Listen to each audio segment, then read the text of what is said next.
Oh my gosh. What did you do in here, Ivan?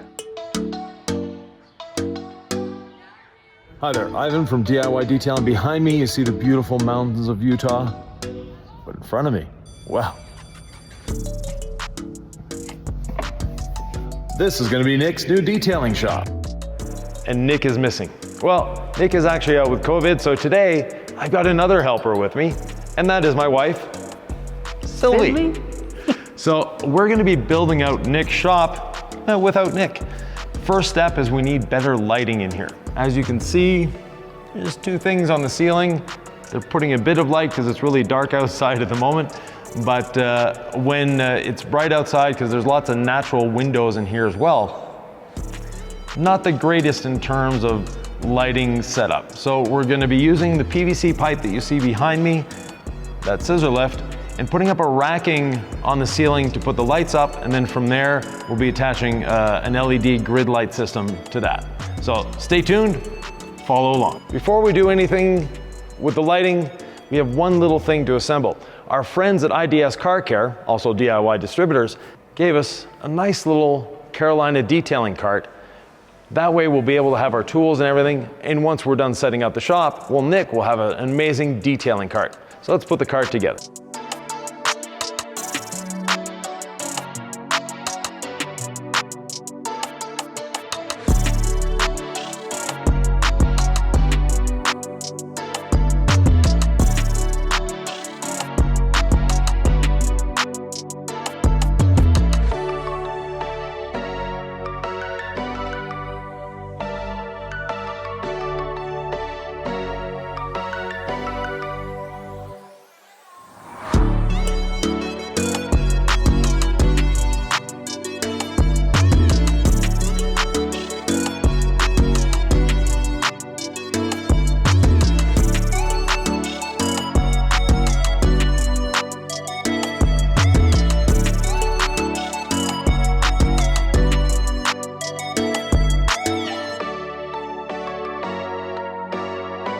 We have all the parts cut out now, and next is assembling all of this.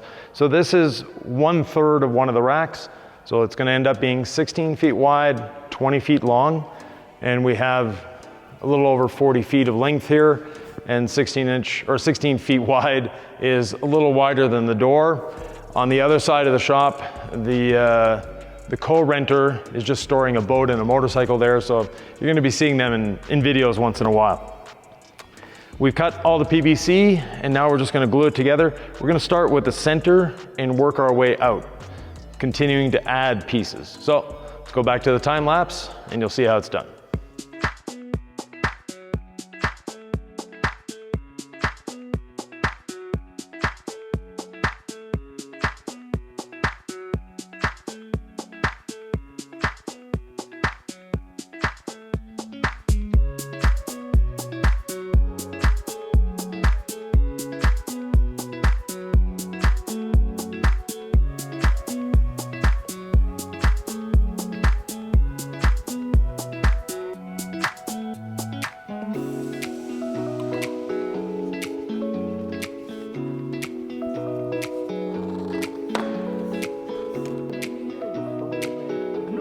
We're using a PVC cement, and it's one that doesn't require a primer, which makes our life a lot easier. First of all, it's a clear glue, and secondly, not requiring the primer means we don't have the little purple sticking out that you'll see once in a while when a plumber is using these.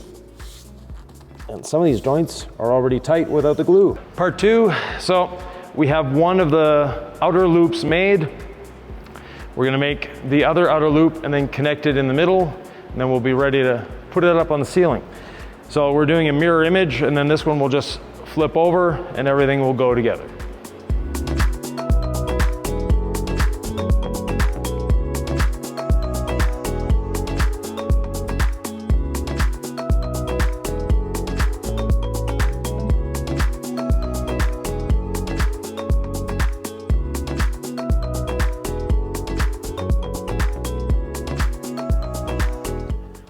Now that we have two of the racks assembled and we validated all our measurements, measure twice, cut once, we will cut the pieces for the other rack so that we'll have the full 40-foot length ready to go.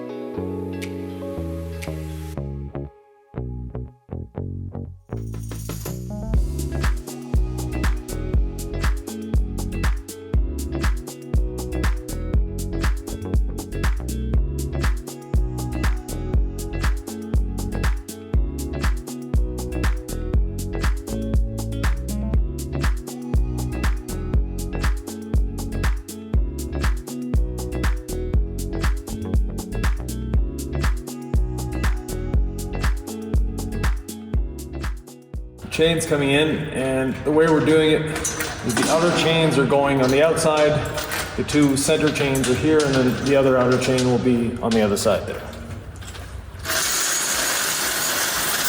Next up, we get to put this rack together in its final form. We're going to angle it up on the wall, tie it to the first set of chains, and then lift it up this way. And then we'll go underneath it and level everything off with the chains. So let's get back to gluing, and we'll lift it up onto the wall. Nick asked us a question while he was visiting, and it was a great question because it made us realize I screwed up a little bit. So where I screwed up was, see those first two sets of chains? Well, when the door goes up, it's gonna hit those. So we're gonna have to modify this just a little bit to make it into a truss system, and with the truss, we'll be able to get the first ones in without a problem.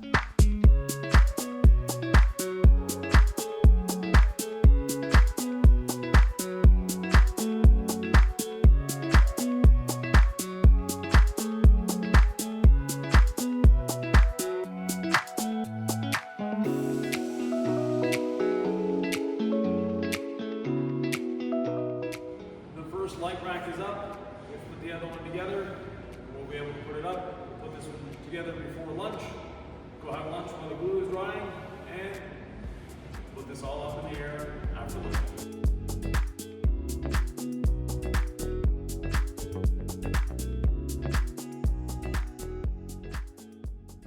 The rack is on the ceiling, or not on the ceiling, but hanging from the ceiling, and as you can tell, it's not exactly level and straight. We're conscious of that with detailers. We have OCD. We're going to make it level and straight. The way we're going to do it is we're going to measure along the door. So along the door, we know it is level and straight there. We're going to hang a chain down to get just the right length. And then from there, we'll be able to use that chain to measure the distance and adjust it so we get exactly the right height. So follow along. We'll see you in the next little capsule.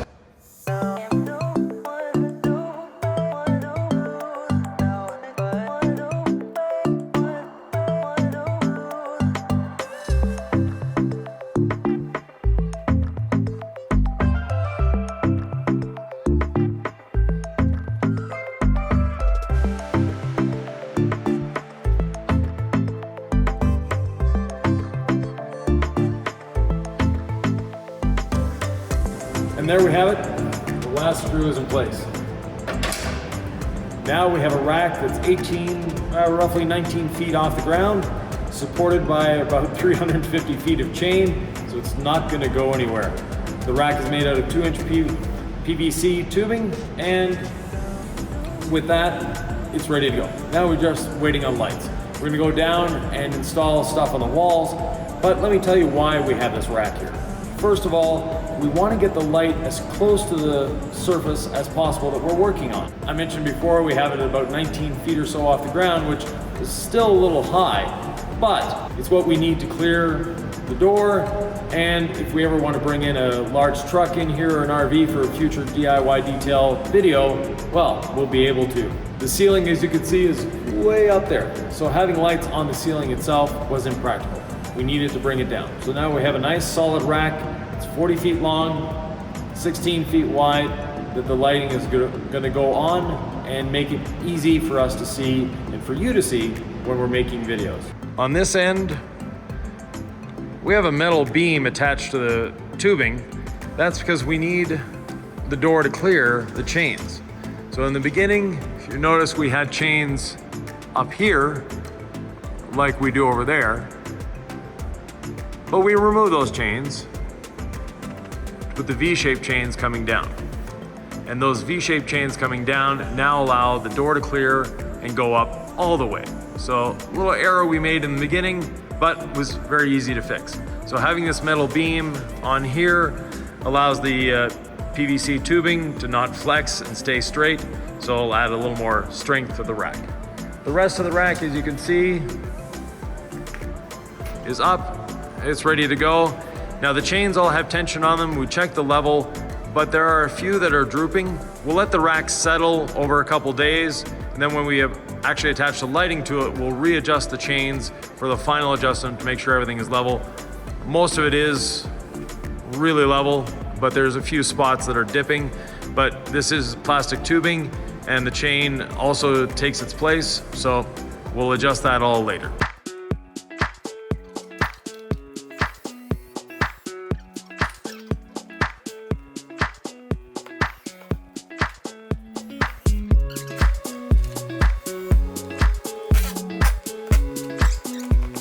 Now, if you have a really long, flexible hose to suggest, please leave it in the comments. Not a bad hose, but if we could have a more flexible hose, always better.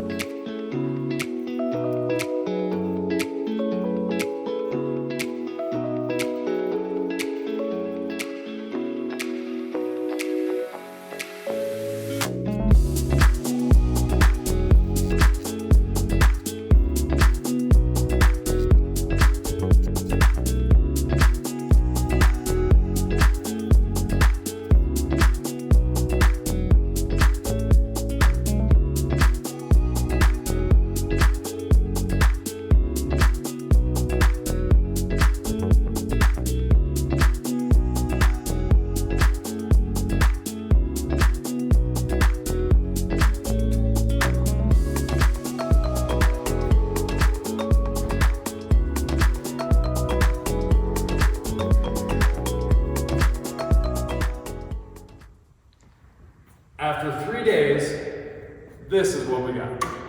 Whoa! Now, we only have one set of lights in. The other ones are still in transit, so Nick is gonna have to finish the lights themselves, but we got one up, he knows what to do now, so very good. Let's take a walk down the wall. First of all, very important, a broom. Next, cord reel. Air hose reel with a regulator. A lot of people just turn their compressor up all the way and then it damages tools and everything. Most of your tools should be at 90 PSI, so we have a regulator, so it's going to be at 90 PSI. Here we have the holder for the gold standard polishing pads. Rack for the holders, thanks to Maxshine for this and all the other little black holders you see here. We have a cell phone holder. Nick is especially proud of this one. We have the rack to hold the products. We have a Carolina detailing cart, thanks to McKee's 37, that is going to be used for two things. When Nick is washing, he'll be able to have his wash bucket in it, and when he's polishing, he'll be able to have his pad washer. So, great cart, easy to roll around. Next, we have a selection of brushes, a wet dry vac hanging on the wall that can also be used as a blower. But why don't you want to use your vacuum cleaner as a blower? Unless you have a dedicated blower hose, you're sucking stuff up, then you go, oh, I'll use it as a blower. You plug it in as a blower, and then you start blowing. What happens with that stuff that's sort of stuck in the hose, but not quite as much? It's not good. No. So you don't want to use your vacuum as a blower unless you have a dedicated hose for it. But speaking of blowers, we have a Masterblaster. So Nick's gonna have a Masterblaster here, perfect for getting into those tight little nooks and crannies when you're drying the vehicle. He has compressed air, he has this. The Masterblaster is heated as well, so it's a nice option there. We have another 30-foot cord reel here, a shelving unit with the gallons of product in the overstock. You notice it's all DIY detail. Wonder why. Anyways, moving along, there's gonna be another closed cabinet here for keeping your towels and everything, but again, supply chain issues. Over here, we have the Kranzle pressure washer. the MTM gun. We have different tips for it here, additional brushes. We have Nick's favorite, the foam cannon.